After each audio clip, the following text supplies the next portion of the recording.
What's up, Warriors fans? It's your man Max here from Warriors Latest. As always, like, subscribe, and hit that notification bell if you like what you hear, as I do post new Warriors videos daily.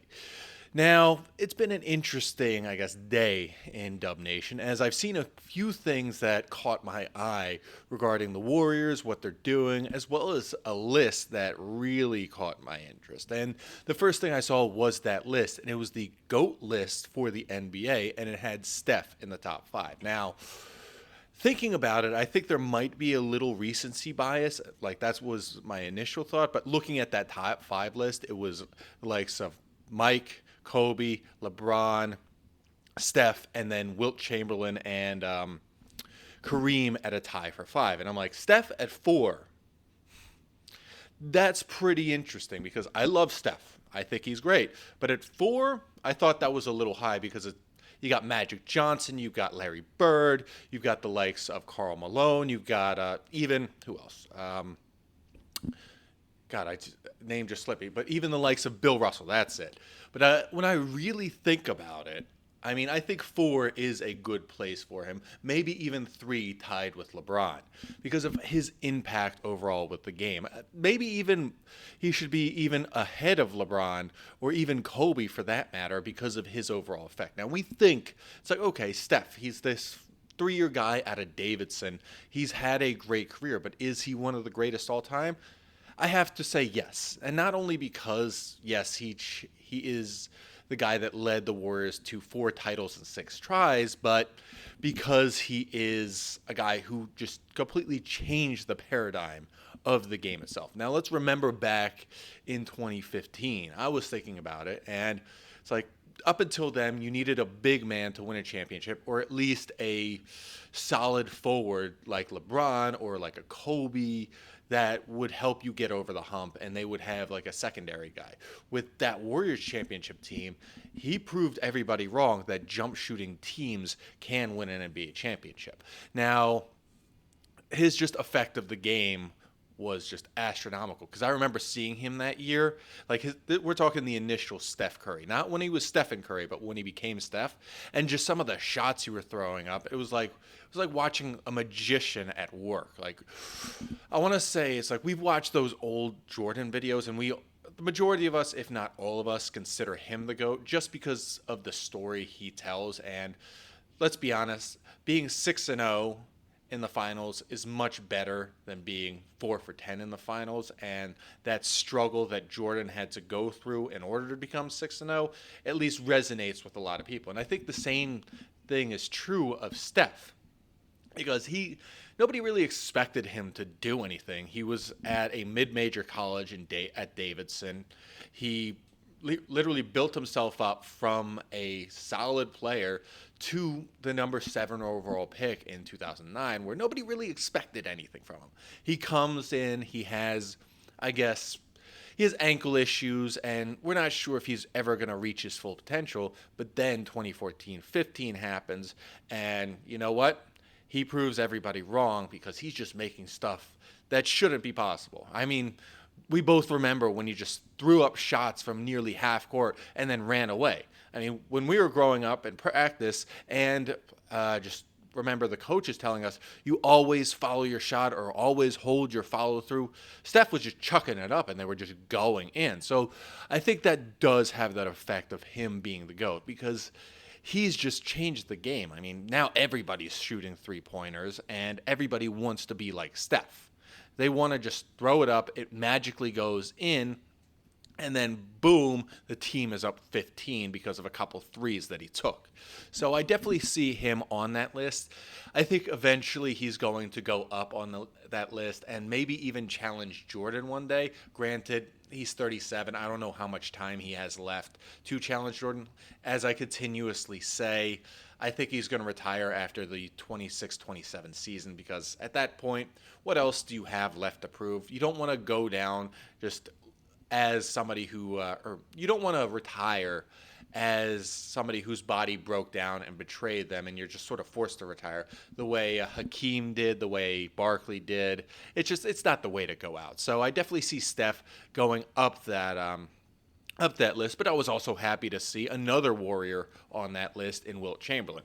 Don't get me wrong, I'm a big Wilt fan. Personally, he's my favorite Warrior of all time because if you've ever heard all the crazy stories about him, not including the whole 20,000 women thing, but some of the other stuff that like Arnold Schwarzenegger talks about him, his volleyball skills, and the fact that he was offered a pro contract at the age of 49 by the Nets in 1984. So I love to see another Warrior on there as well, and I think he deserves to be a little ahead of where he is at number 5 as well. Now, that's not the only thing I saw this past day when it came to the Warriors.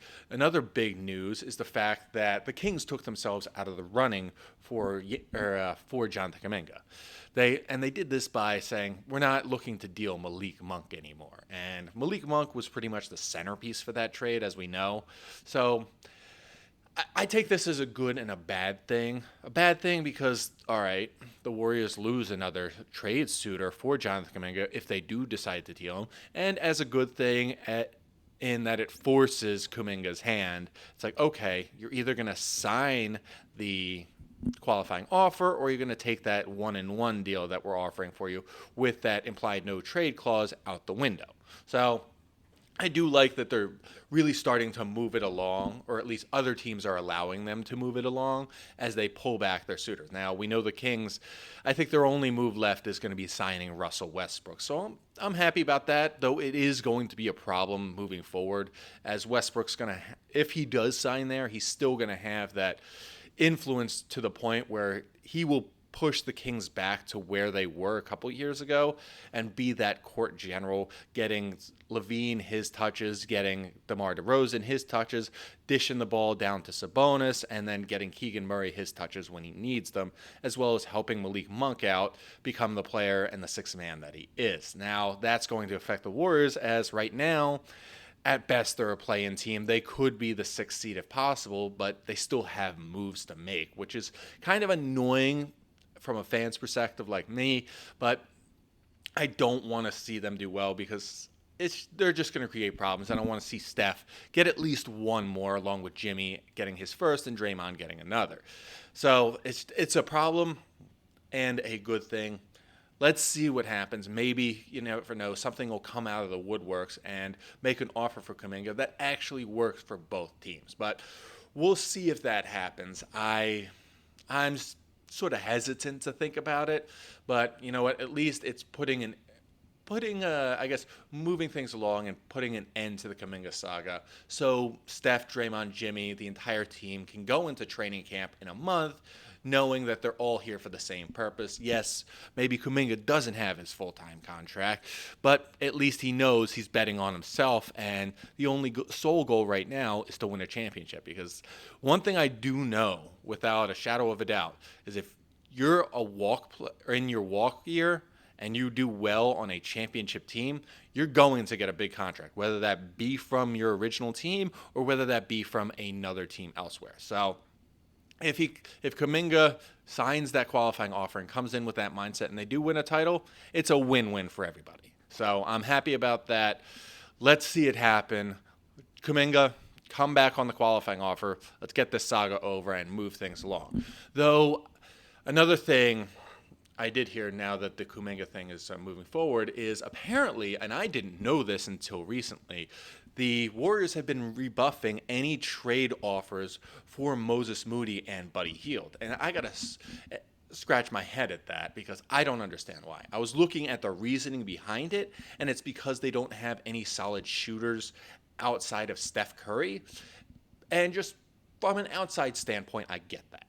You want good shooters in a team that thrives on the three. And both of them has shot, I believe, 37% plus. So I get it there.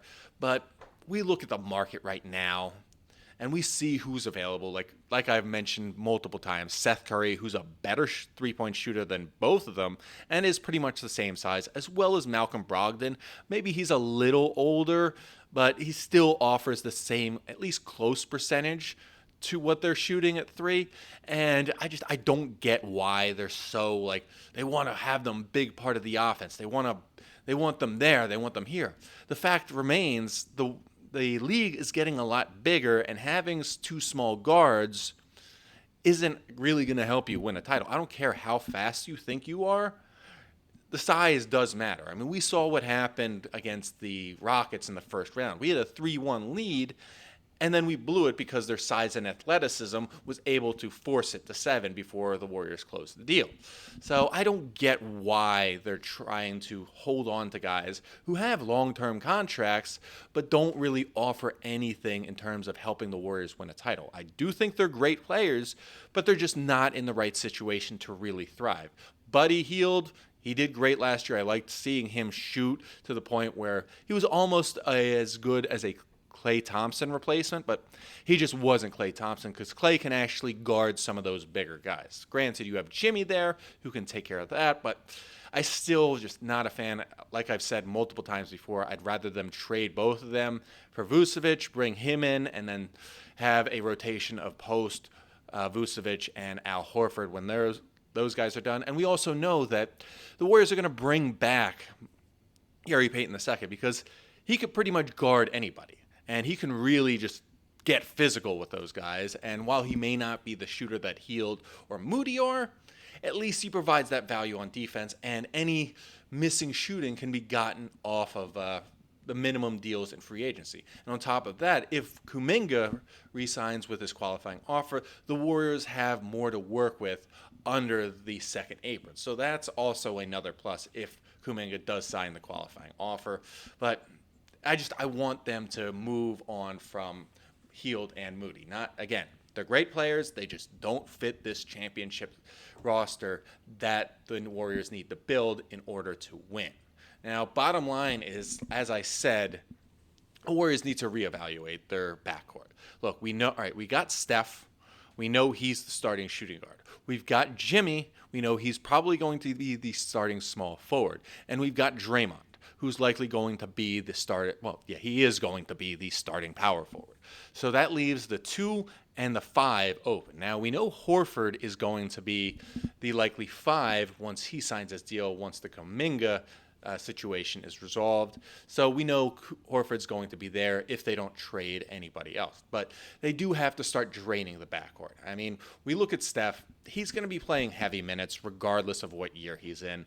And we look at the roster.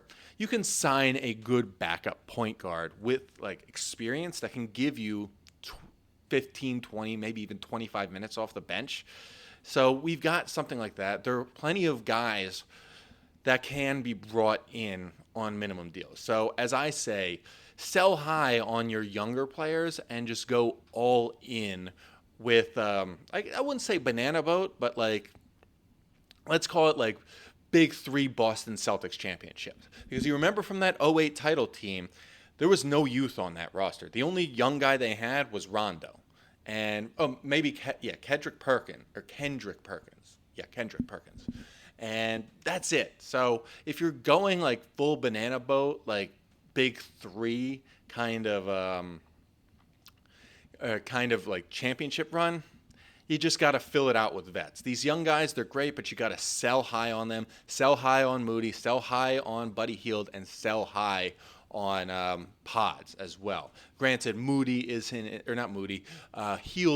his 30s, so I wouldn't call him a young player, but there is value in his three-point percentage. So Warriors, sell high on your bench, fill it up with those minimum guys who want to be part of a championship run and get the job done and bring home that title. Now, that's all we have today for Warriors Latest. As always, subscribe, and hit that notification bell if you like what you heard.